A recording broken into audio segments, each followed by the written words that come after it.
Buenas tardes, mi nombre es Yani García, soy estudiante de la Universidad Deportiva del Sur y les doy la bienvenida a esta exposición sobre el origen cultural de Venezuela. Se dice que los primeros habitantes de la población venezolana vinieron desde muchos sitios. Unos entraron por la cordillera de los Andes, mientras que otros vinieron desde el sur atravesando la selva amazónica. Los aborígenes que dominaban la agricultura no tuvieron necesidad de seguir movilizándose, sino que se agruparon en comunidades sedentarias, mientras que otros grupos de aborígenes que no tenían un sitio fijo donde vivir fueron denominados comunidades nómadas. Las primeras comunidades aborígenes de Venezuela fueron los timotocuicas, los caribes y los arahuacos. Los timotocuicas ocupaban los estados Táchira, Mérida y Trujillo. Ellos se alimentaban del cultivo de variadas especies de aves de corral y la pesca. Habitaban en viviendas construidas de piedras, adoraban lo que era el cielo, el sol, la luna, las lagunas y les gustaba construir templos. Los caribes habitaban las costas del mar Caribe. Vivían en chozas construidas de palma de moriche, cocoteros y troncos de árboles. Se alimentaban del cultivo del maíz, la yuca, la caza y la pesca. En cuanto a la adoración, de sus creencias, a ellos les gustaba adorar el cielo, el sol y la luna, pero no construían templos. Los arahuacos, ellos ocupaban la parte sur del país, vivían en las riberas del río Orinoco y en los llanos occidentales, compuestos por los estados Apure, Barinas y Portuguesa. Se alimentaban del cultivo del maíz, el ñame, la batata y las caraotas. Vivían en chubatas de bareque y palma de moriche. En cuanto a su creencia, ellos adoraban el sol, la luna y tenían dioses del maíz, de la lluvia y de las enfermedades.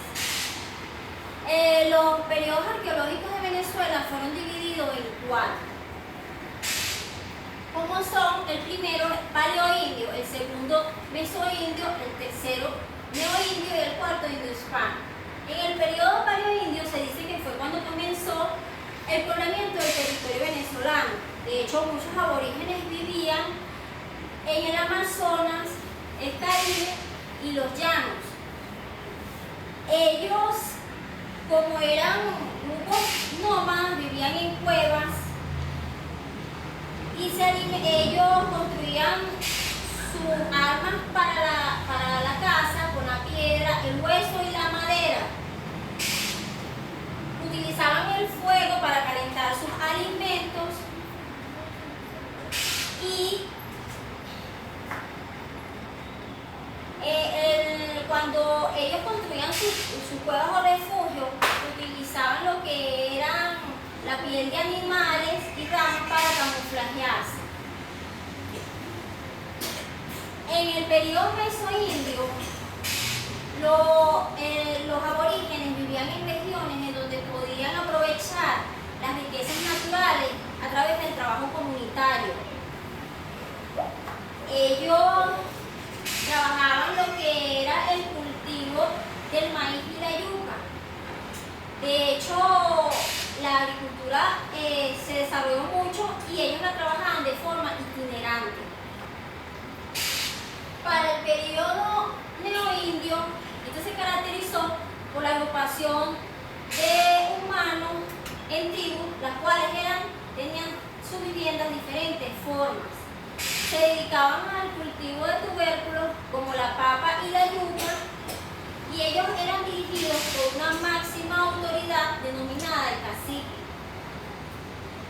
La agricultura creció a tal magnitud que existen vestigios sobre obras de calzada en los llanos y almacenamiento en los Andes.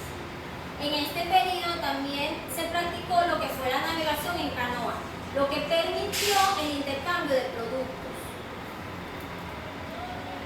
Para el periodo indohispano, 1500 años hasta nuestros días, fue cuando se dio por primera vez el encuentro entre los españoles y los indígenas. De hecho, la gran población que habitaba las costas eran los caribes. Con la llegada de la conquista surgieron los enfrentamientos y las hostilidades entre los indígenas y españoles. Esto hizo que diezmara gran parte de la población autóctona. En este periodo fue que comenzó el mestizaje entre los indígenas, los españoles y los negros.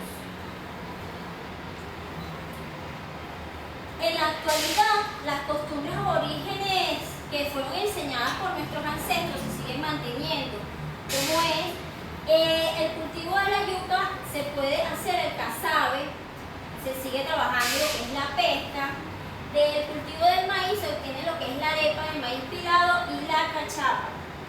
Actualmente existen todavía descendientes de los aborígenes, de los grupos indígenas. En los estados, en Amazonas se encuentran en lo que es la parte de Maracaibo, Zulia y en algunos estados del país se siguen manteniendo estas tradiciones de sus antiguos aborígenes. También los aborígenes nos han dejado lo que es el legado artesanal, como es el trabajo con la arcilla, el barro, para hacer manualidades. En este caso, el trabajo de lo que es la arcilla para hacer jarrones y tazas. También nos han enseñado lo que es la parte del tejido en sus diferentes variedades, como es para tejer hamacas o en este caso sombreros o jarrones. Igual también se sigue manteniendo lo que es la pesca. Y de hecho hay muchos artesanos que construyen su propia red de una forma artesanal. La tradición de los antepasados indígenas que debemos preservar y tener mucho respeto hacia nuestra naturaleza, ya que ellos desde la antigüedad adoraban el sol, el cielo, las lagunas, querían mucho la naturaleza y brindaban mucho respeto hacia ella. De hecho, nosotros debemos siempre mantener este legado, porque si no tenemos naturaleza no puede existir la vida humana en nuestro planeta. Espero les haya gustado la exposición. Muchas gracias por su asistencia.